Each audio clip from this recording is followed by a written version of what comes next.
नमस्कार दोस्तों, सभी को वंदे मातरम।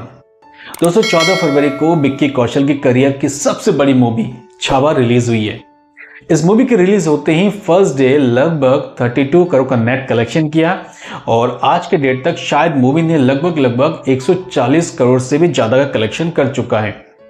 मूवी रिलीज होते ही इसको पॉजिटिव रिव्यूज मिले। पॉजिटिव रिव्यूज के साथ इसकी चर्चा हर जगह पे है, चाहे आप सिंगल स्क्रीन पे जाए या मल्टीप्लेक्स में जाए, हर जगह पे आज छावा के बारे में बहुत ज़्यादा चर्चा है। माहौल बहुत ज़्यादा इसके बारे में गर्म हो चुका है।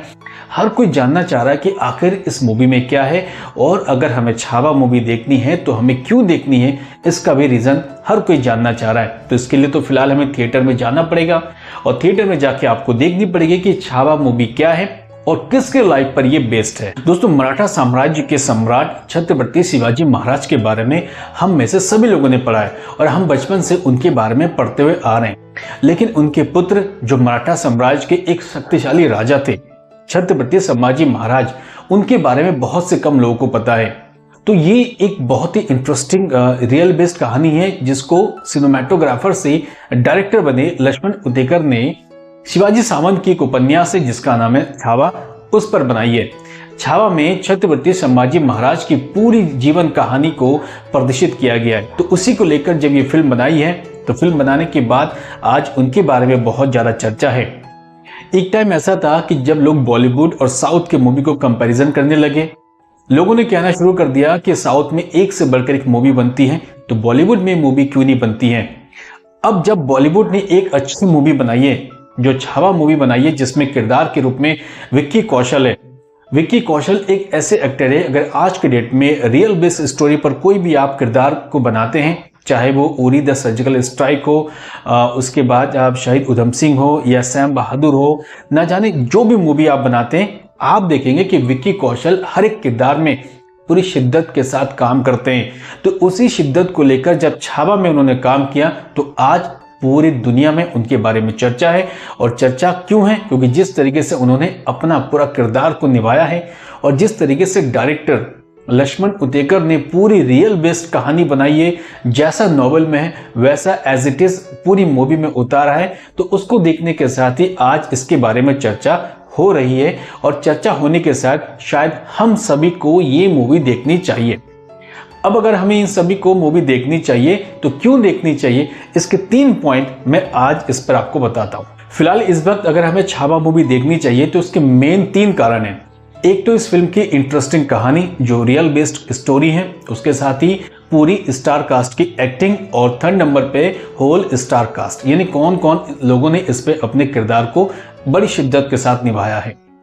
अगर इस फिल्म की कहानी की तो बात करें, जब तक छत्रपति शिवाजी महाराज जीवित थे तब तक औरंगजेब कभी भी दक्कन को जीत नहीं पाया। लेकिन जब छत्रपति शिवाजी महाराज की मृत्यु हुई तो औरंगजेब को लगा कि वो अब दक्कन को जीत ले आएगा, लेकिन वो भूल गया कि उनके पीछे छावा जीवित है।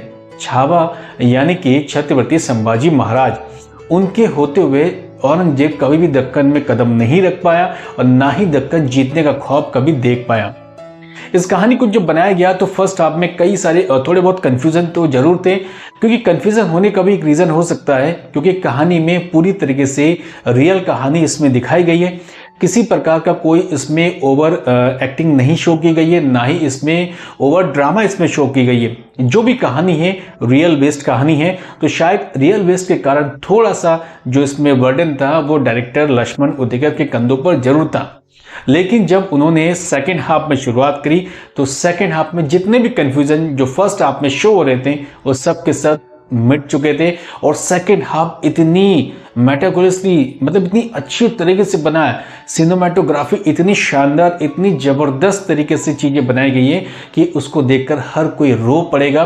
कितने जुल्म औरंगजेब की तरफ से छत्रपति संभाजी महाराज पे किए गए और किस तरीके से लाखों की सेना का सामना जो है छत्रपति संभाजी महाराज ने किया है, उसको देखकर आप रोज आएंगे सिनेमा हॉल पे अगर आप बैठते हैं इस मूवी को देखने के लिए। लेकिन जितनी भी तारीफ करें, ये मूवी बहुत शानदार मूवी है और अब तक की बेस्ट मूवी है। जहां तक मुझे लगता है विक्की कौशल के करियर की बहुत बड़ी मूवी है और आने वाले टाइम पे ये मूवी और बड़ी सुपर डुपर हिट साबित जरूर होगी। अब दोस्तों इस मूवी की एक्टिंग की बात करें तो इस मूवी की एक्टिंग में सबसे पहले नाम जो आना चाहिए वो है छत्रपति संभाजी महाराज के किरदार में जो है विक्की कौशल।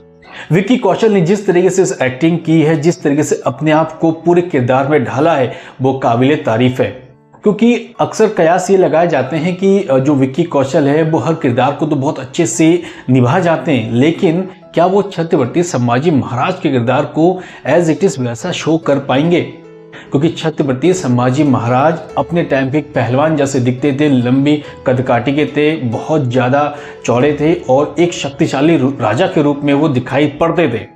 लेकिन इन सबको विक्की कौशल ने चैलेंज लिया। चैलेंज लेने के बाद उन्होंने अपने ऊपर काम किया, अपने वाणी पर काम किया, अपनी एक्टिंग पे काम किया, अपने शरीर पे काम किया, कई महीने लिए अपने आप को किरदार में ढालने के लिए। और फाइनली उसका रिजल्ट क्या है आज आप देख रहे हैं कि छावा की हर तरफ चर्चा है और चर्चाओं के बीच में सबसे ज्यादा अगर चर्चा है तो वह विक्की कौशल की।